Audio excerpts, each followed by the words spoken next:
Welcome back. I'm Patti Gribow, and we're having another wonderful day here over at CBS taping the Patti Gribow Show.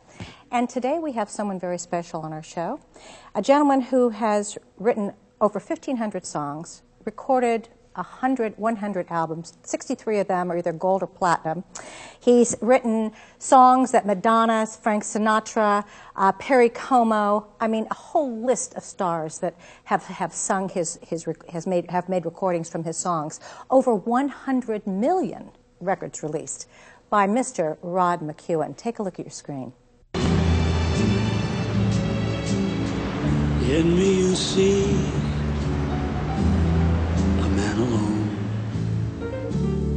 drinking up sunshine, thinking it's his own.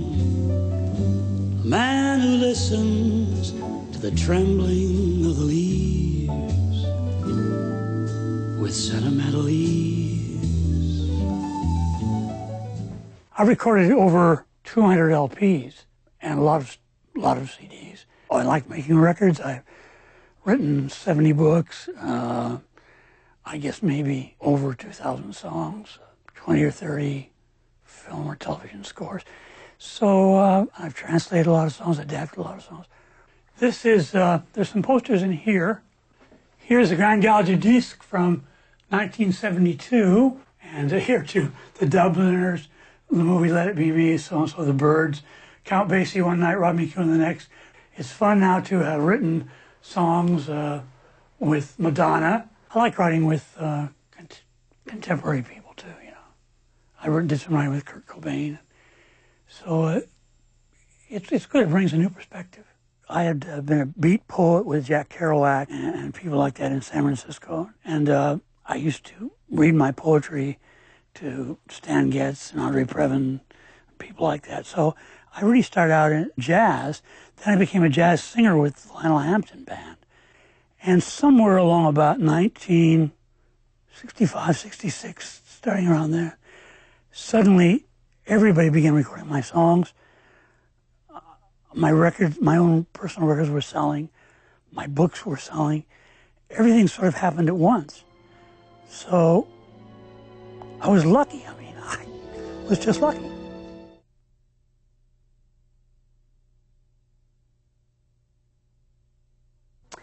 Quoted by the London Times as being one of the most riveting performers of the 20th century, will you join me in welcoming Mr. Rob McKuen? Come on out, Rod. Hey.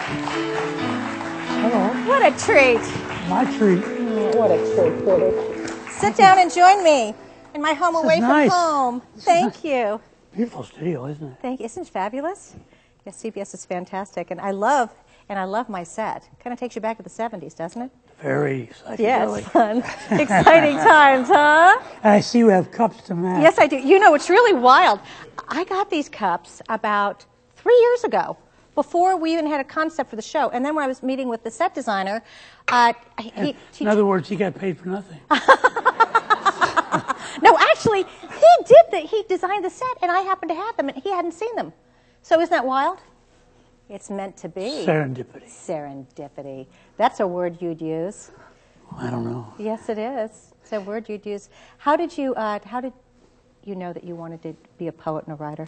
Well, I never really thought much about it. I always assumed that I'd be successful. I think that's when I ran away from home when I was 11 and didn't have much schooling, and so I hung out in libraries and taught myself how to write music and whatever. And there used to be a show when I was a kid working on ranches, and in the bunkhouse I would listen at night. It was called Your Hit Parade.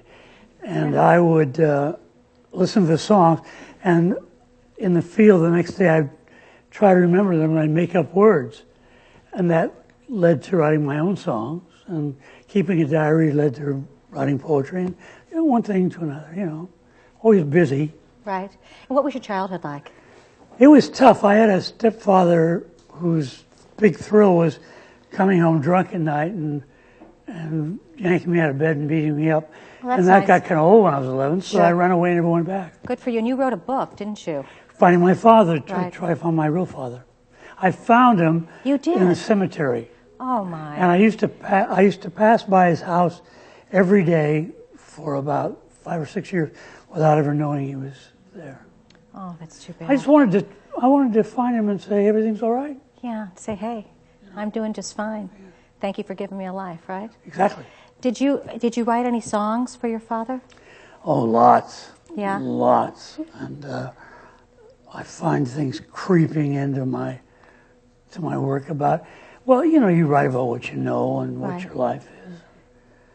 Every day is a new adventure. This is the best time of my whole life. Isn't that wonderful? I consider myself a seasoned citizen. Yes, you are.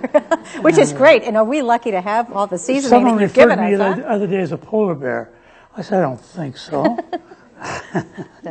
But I love life. Everything I want to do, I seem to be able to do. I mean, in the middle of doing a lot of concerts, I suddenly decided I wanted to get back in touch with people and get away from 1,500 or 3 or 30,000 people and get back to nightclubs. So I do nightclubs now and then, and Isn't that great? I do all the charity work I want to do. That's great. And 1977 was a turning point in your career, wasn't it? It was. Isn't that when everything started to really come together? Well, 1967. 67, okay. Happened, yeah. I had a hit with. I scored a film called A Prime Minister Jean Brodie and got nominated for an Oscar. Academy Award, yes. I had 3 books on the bestseller list. Poetry. Mm-hmm. I sold something like, I had 5 or 6 albums on the top 10 charts. So it just all happened at once, and other people were starting to record my songs. So I don't know how it happened. It's nice. Great. I'm going to mention a few names or songs to you, and if you could tell me what your feeling is with that. My favorite, If You Go Away.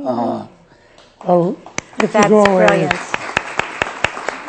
It means a lot to me. I wrote it with a Frenchman named Jacques Brel. Right. And in French it means don't leave me, ne me quitte pas. But yes. Translating was really difficult to try to stay close. I also wrote Season in the Sun with him. Oh, which is an amazing song as well. But I'm glad you mentioned If You Go Away because we have here. Yes, one of the perks in life, one of the nice things of getting older, you know you're getting older, by the way, when they discontinue your blood type.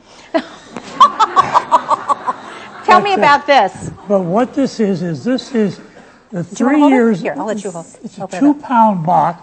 The 3 years I was at RCA.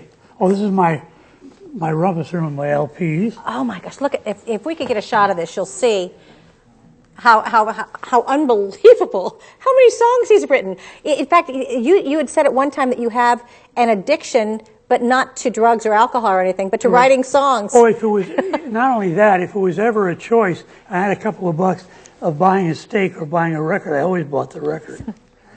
But anyway, it's full of all kinds of nonsense. Do you believe I was ever that young? Oh, yes. And there's testimonials so by handsome and all Sinatra good. And Johnny Cash and different people.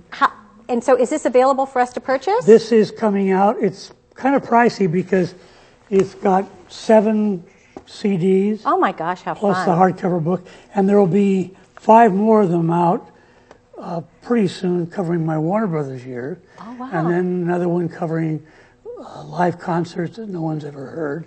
We were just recording them and just never put them out. Well, we'll hear about. I want to talk about it if we come back from break. Sure. Some of the people you've worked with and some other great stories. When we come back, more with Mr. Rob McKuen.